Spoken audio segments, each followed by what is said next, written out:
Hello good morning guys, welcome back to my channel. तो आइए शुरू करते हैं आज का ब्लॉग। तो सुबह के 8 बजने वाले हैं, अब मुझे स्कूल के लिए निकलना है। वैसे तो मैं 5 बजे उठ गया था और उसके बाद मैंने 1 घंटा एक्सरसाइज की और उसके बाद मैंने अपना ब्रेकफास्ट तैयार किया और अब मैं स्कूल के लिए निकल रहा हूँ। तो चलिए आइए शुरू करते हैं।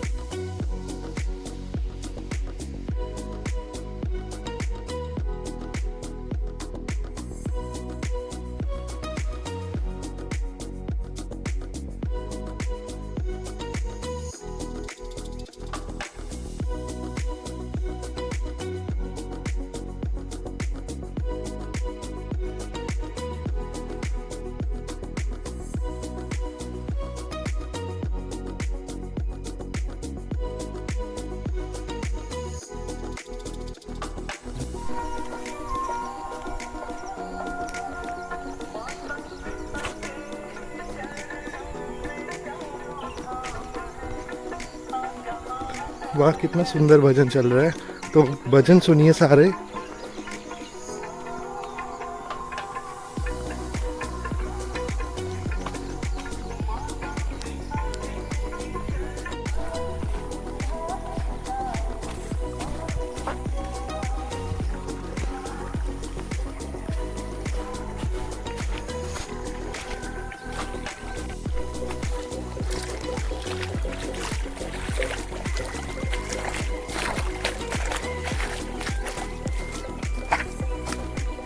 हेलो दोस्तों, तो 8 बजे मैं पहुंच गया था स्कूल और अब मैं बैठा हूँ अपने रूम में। पहले थोड़ी देर मैंने ऑफिशियल वर्क किया और उसके बाद मैं अपने रूम में बैठा हुआ हूँ।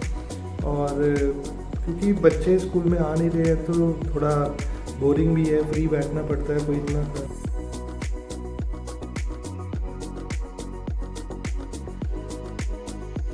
फ़िलहाल दोस्तों मैं अभी स्कूल से आया हूँ घर पर, क्योंकि एक्चुअली थोड़ा सा सामान ख़रीदना था वो स्कूल में सफाई के लिए, जैसे फ़िनाइल वगैरह और झाड़ू वगैरह और वाइपर्स और ब्रश वगैरह जो सफाई वाले वो ख़रीदने थे। तो इसलिए मैं यहाँ थोड़ा बाज़ार में मार्केट में आया था सामान लेने। तो इसलिए मैंने सामान दुकानदार को बोल दिया, वो पैक कर रहा है और जब वो पैक कर देगा तो मुझे कॉल कर देगा। तब तक मैंने सोचा कि मैं ब्रेकफास्ट कर लेता हूँ, क्योंकि सुबह आज मैं उठने में लेट हो गया था। क्योंकि यहाँ का मौसम बहुत अच्छा है और नींद बहुत प्यारी आती है, तो कभी कभी आलस आ जाता है और लालच भी आ जाता है। तो आज मैं लेट हो गया था तो इसलिए ब्रेकफास्ट नहीं कर पाया था। ब्रेकफास्ट बना तो लिया था मगर करने का टाइम नहीं मिला, क्योंकि हमें स्कूल पर टाइम पर पहुँचना होता है, हमारी बायोमेट्रिक अटेंडेंस लगती है। तो अब मैं ब्रेकफास्ट कर लेता हूँ, फिर चलते हैं स्कूल की तरफ।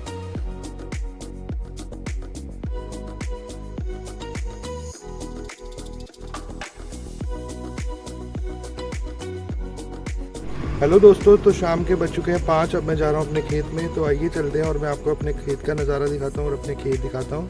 तो चलो आ जाओ मेरे साथ।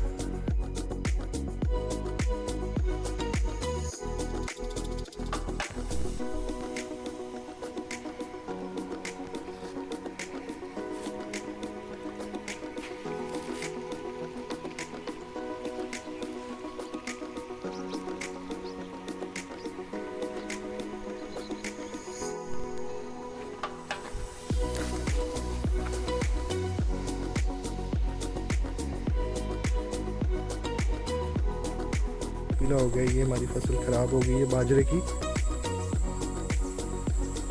ये सामने भी। गुड इवनिंग दोस्तों, तो मैं अपने खेत में आया हूँ। तो ये देखो हमारे खेत, और खेत में ये लगी है चावल की फसल।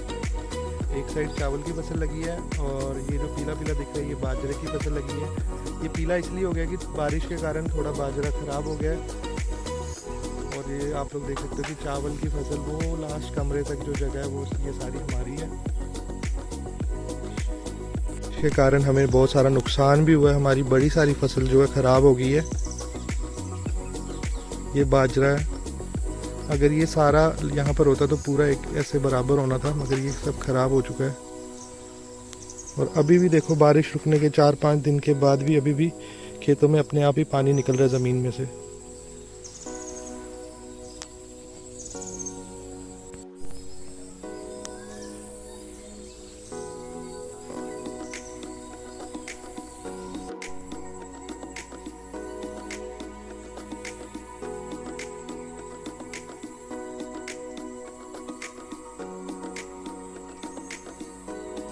तो अब मैं वापस घर की तरफ जा रहा हूँ, तो चलते हैं क्योंकि यहाँ पर अब धीरे धीरे अंधेरा होने लगा और यहाँ पर रुकना ठीक नहीं है क्योंकि इस टाइम यहाँ पर सांप वाप भी होते हैं।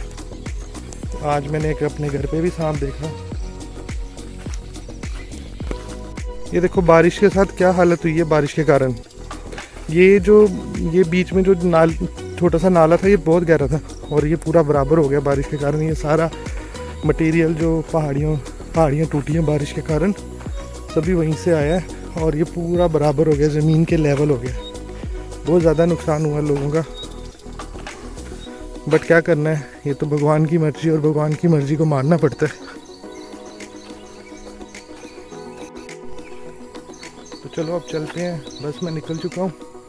ये साइड में मेरे खेत है, अब मैं इनसे बाहर निकल चुका हूँ।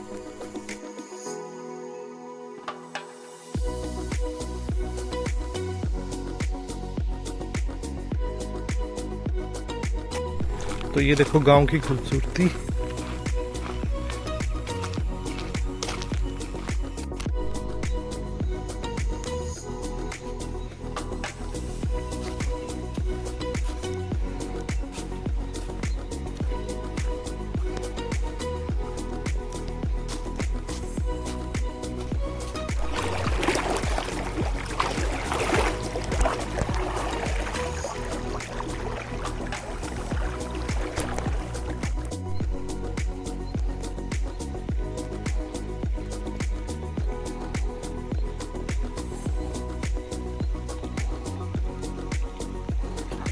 नदी क्रॉस कर ली है और मैं अपने घर की तरफ जा रहा हूँ। तो इसमें काफ़ी पानी है जैसा आप देख सकते हो। वैसे तो देखा जाए यार, लोगों की लाइफ तो बहुत डिफ़िकल्ट है क्योंकि हमें तो कभी कभार ही आना पड़ता है। जो लोग यहाँ पर रहते हैं उनके लिए बहुत मुश्किल है।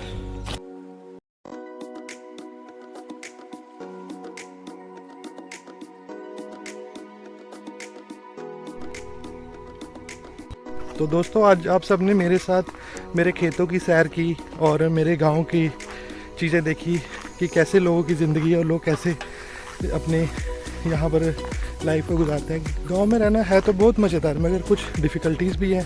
तो जैसे कि आप सब ने देखा, यहाँ पे बारिश की वजह से बहुत नुकसान हुआ है। बारिश की वजह से आने जाने में बहुत प्रॉब्लम है और ये सब छोटी छोटी प्रॉब्लम्स के बीच भी लोग यहाँ पर खुशी से रहते हैं। और यहाँ का एक तो इन्वायरमेंट बहुत अच्छा है और यहाँ पर एक तरह से सुकून मिलता है, शांति मिलती है, इसलिए मुझे गांव में रहना बहुत पसंद है। तो ये मैंने आपको कुछ अपने गांव की झलकियाँ दिखाई हैं।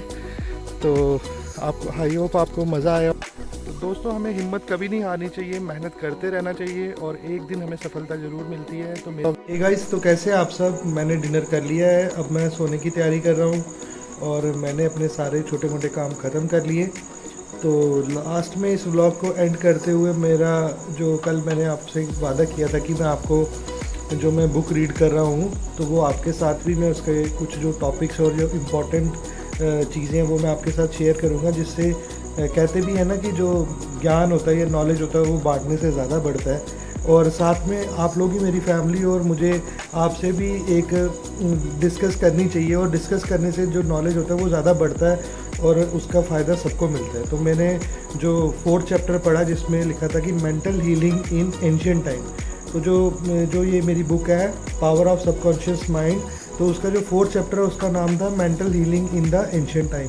तो इसमें इस चैप्टर का जो मैं आपको क्रक्स बताता हूँ, समरी बताता हूँ, क्योंकि ये चैप्टर तो थोड़ा बड़ा है मगर वो पूरा एक्सप्लेन करने की कोई ज़रूरत नहीं, तो मैं आपको क्रक्स ही बताता हूँ जो आप लोग याद रखें। तो इसमें हमें ये बताया कि जो हमारे एंशिएंट टाइम में जो हमारे मतलब कि जो हमारे एंशिएंट टाइम में जो हमारे पुजारी वगैरह होते थे या जो चर्च में मतलब कि फादर वगैरह होते थे या जो भी हमारे पूजा के स्थान होते थे वहाँ पर जो भी बड़े लोग होते थे वो किस तरह लोगों को ठीक करते थे।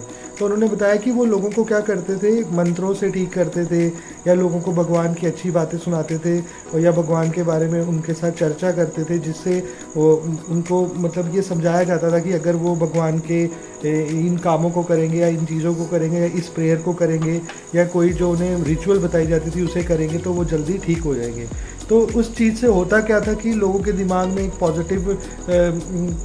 पॉजिटिवनेस आ जाती थी, जिससे लोग ये सोचना शुरू कर देते थे कि हमने ये वाला रिचुअल कर लिया है और उसे करने से हमारे जो पाप है या हमारी जो प्रॉब्लम्स है वो ख़त्म हो जाएंगी।